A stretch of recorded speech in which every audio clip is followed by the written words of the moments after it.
नमस्कार, मी राज दळेकर कडक बातमध्ये आपलं स्वागत करतो। उत्तराखंड हे भारतातलं पहिलं राज्य जिथं समान नागरी कायदा लवकरच लागू होणार आहे। तसं विधेयक तिथल्या विधानसभेनं पारित सुद्धा केलंय। आता एक राज्य अशा प्रकारचा कायदा आणतं म्हटल्यावर त्यावर देशभरात चर्चा होणं स्वाभाविक। त्यामुळे समान नागरी कायदा म्हणजे काय, तो लागू केल्यानंतर नेमकं काय होणार आहे किंवा या कायद्याला नेमक्या कोणत्या तरतुदी आहेत, हे सगळं आपण आजच्या या व्हिडिओमध्ये पाहणार आहोत। समान नागरी कायदा उत्तराखंडमध्ये लागू झाला, त्यानंतर हिमाचल प्रदेश, गुजरात, महाराष्ट्र आणि आसाम या भारतीय जनता पक्ष सरकार असणाऱ्या राज्यांमध्ये सुद्धा हा कायदा लागू होऊ शकतो असं म्हटलं जातंय। समान नागरी कायद्याबद्दल भाजपाचं प्रेम पूर्वीपासूनच आहे, म्हणूनच 2014ला नरेंद्र मोदी सरकार स्थापन झालं। आता समान नागरी कायदा लागू होईल अशी चर्चा सुरू झाली होती, ती आता 2024ची निवडणूक आली आहे तरी सुरूच आहे। त्यामुळे भाजप बरोबर निवडणुकीच्या तोंडावर या कायद्याची चर्चा करतं हे पुन्हा एकदा पाहायला मिळतंय।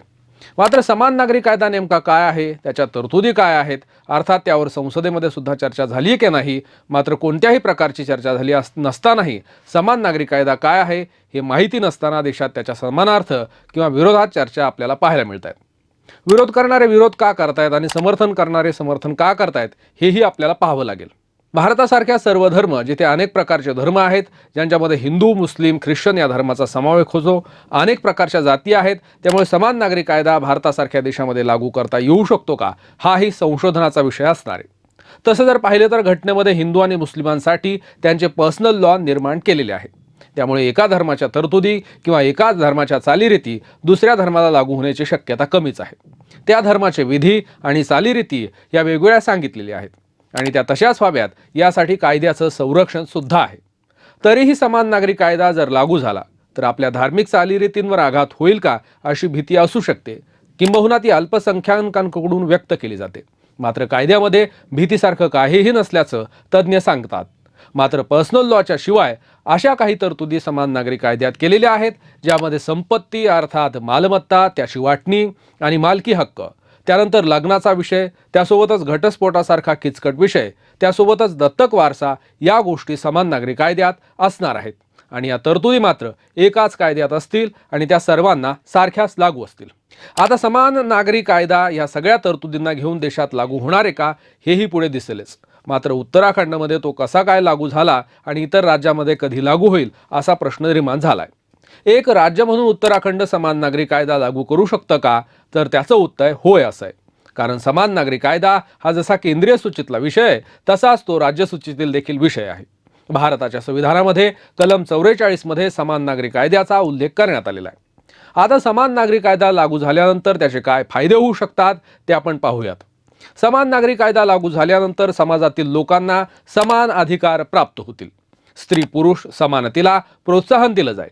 कायद्यामध्ये साधेपणा आणि स्पष्टता येईल। वैयक्तिक किंवा धार्मिक कायद्याच्या आधारे भेदभाव रद्द केला जाऊ शकतो।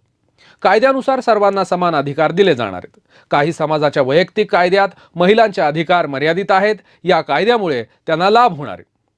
महिलांच्या वडिलांच्या मालमत्तेवर आणि दत्तक घेण्याच्या अधिकाराशी संबंधित प्रकरणामध्येही समान यापुढे नियम लागू असतील।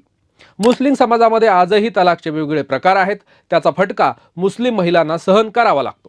या कायद्याच्या अंमलबजावणीमुळे घटस्फोटासारखी प्रक्रिया असेल, सर्व समुदायामध्ये आता ती समान होईल। समान नागरी कायदा लागू झाल्यानंतर भारतातल्या महिलांची स्थिती सुधारू शकेल असं कायदेतज्ञ सांगतात। समान नागरी कायदा लागू झाला तर महिलांवर होणारे अत्याचार आणि अन्याय कमी होतील असंही ते म्हणतात। हाच समान नागरी कायदा देशात लागू करण्याच्या पार्श्वभूमीवर कायदा आयोगानं लोकांकडून त्यांची मतं मागवली आहेत आणि पंतप्रधान नरेंद्र मोदींनीही त्यांच्या अनेक भाषणातून समान नागरी कायदा लागू करण्याचे संकेत वेळोवेळी दिले होते।